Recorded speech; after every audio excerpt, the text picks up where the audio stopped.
was his generosity, his heart, his smile.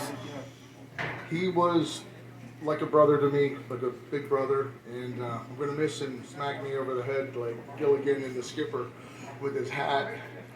But I know that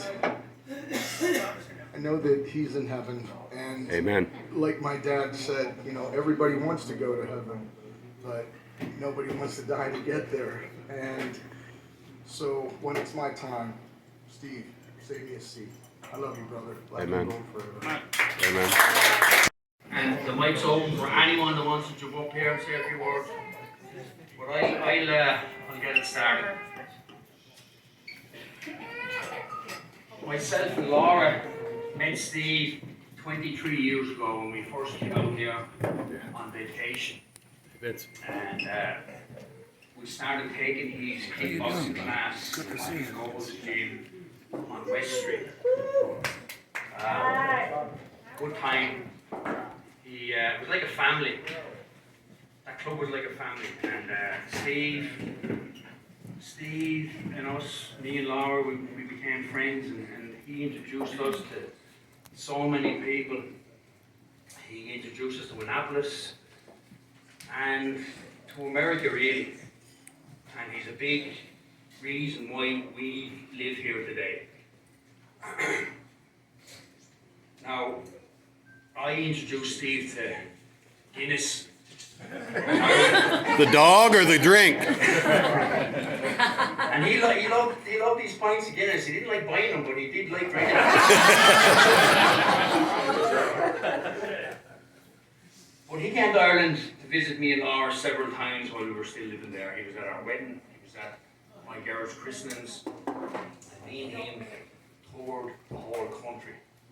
We worked security together, we rode Harleys together, we drank beer together. He came into my house every Sunday, we ate chicken wings. We'd watch The Quiet Man religiously twice a year. We'd be telling each other the quotes, the lines as the movie went on. Yeah, put the name in the book, yeah, that was one of them. Here's a fine stick to beat the lovely lady. Yeah. I have a lot of stories to tell about Steve. A lot of stories. Quite a good times with him. But one of my favourites was the time he came over and we nearly got ran out of Belfast by the IRA. Steve was a big Steelers fan, we all know that. No. And Dan Roney had connections to Belfast, and there was a Steelers bar in Belfast. So one of Steve's trips, have to see the Steelers bar. So up we go. I pick him up in Dublin, drive to Belfast, freshen up, jump in the taxi, give him the address, and the taxi man straight away is like, "Are you sure you want to go there, lads?" That's not a good sign, you know. So we said we burst on anyway, but I did say to Steve before we got to the place, don't open your mouth when you go in. Because Steve could be charming, he could be funny, but he could piss you off very quickly. So we walk into this place, two big bald tattoo lads walk in. There's about a dozen people in there, the whole place goes silent. We walk up to the bar, the barman puts out his big hand. "Where are you from, lads?" He says, "I'm from Wicklow. I'm doing tour guide for this Yank. He wants to see the Steelers band." Everybody relaxed. So we're sitting there drinking away, and it turns out that the barman's daughter was in hospital having a baby. And he was waiting on word any minute, so drinking away, and in comes the son-in-law. It's a boy. The barman starts buying drink for everyone. It turns out that the son-in-law was Bobby Sands' son. Now, Bobby Sands is an Irish hero, died on hunger strike in the 80s for the cause. So we're obviously in an IRA pub. So we're drinking away.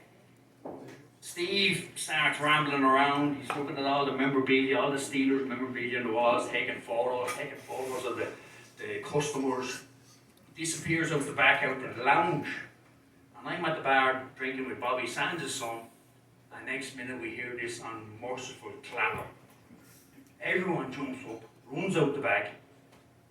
Here's Steve propping up this big dresser like this. And there's Steeler stuff all around him, pictures and plates. And I never forget the look on his face, you know, he turned and seen all us standing there. So we push the dresser back up and the barman looks at me, he looks at Steve, he goes, "Yank, what do you want?" And Steve pointed at this frame with these Steelers cards in it, and he says, "I'll take that." Well, he did, he took that, he gave it to me actually, I still have it.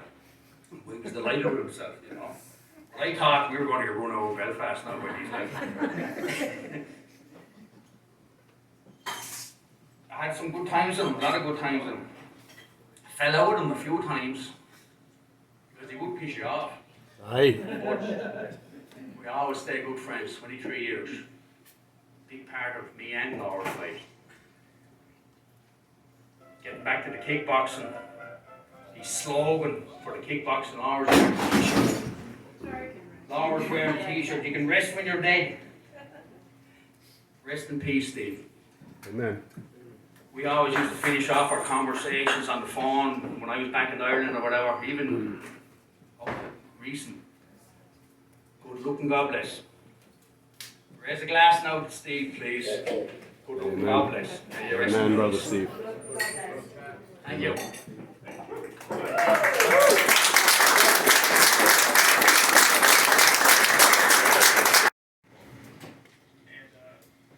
Everybody, when they get older, you know, everything changes. And he really was trying to change.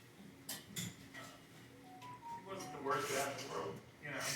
We had some good times going through everything since all this happened. A lot of things that you forget. But Lauren made me think. Lauren said something. The guy was just up here said something funny to me when we were cleaning out the apartment. Dad was a ladies' man. That's just what he was. No. I mean, Same guy? I mean, I went through his papers. He was a ladies' man. I got duped by And he had a hard time not being one. Yeah. It didn't matter what the situation was he was in. Having said that, Lauren said your dad was a funny guy. He said one night he'd be there with, you know, he'd have a date over or something like that. He said the next night he would come outside the house, you'd see him outside of the apartment charging crystals in the moonlight. Because whoever he was with, like he got into whatever they were into. You know what I mean? And I saw a lot of evidence of that.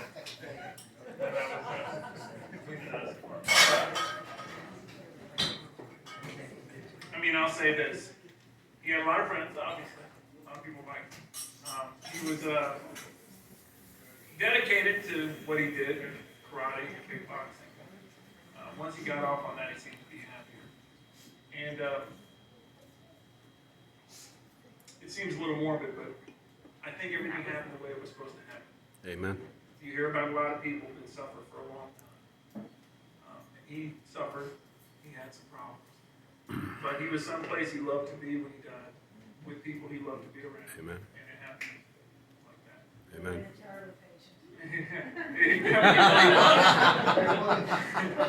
Yeah. But, Amen. yeah, he'll be missed. He is missed.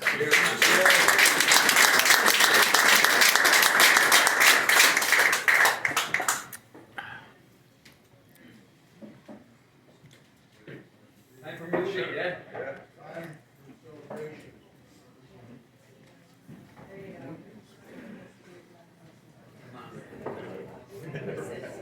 He had a lot more friends than are here right now.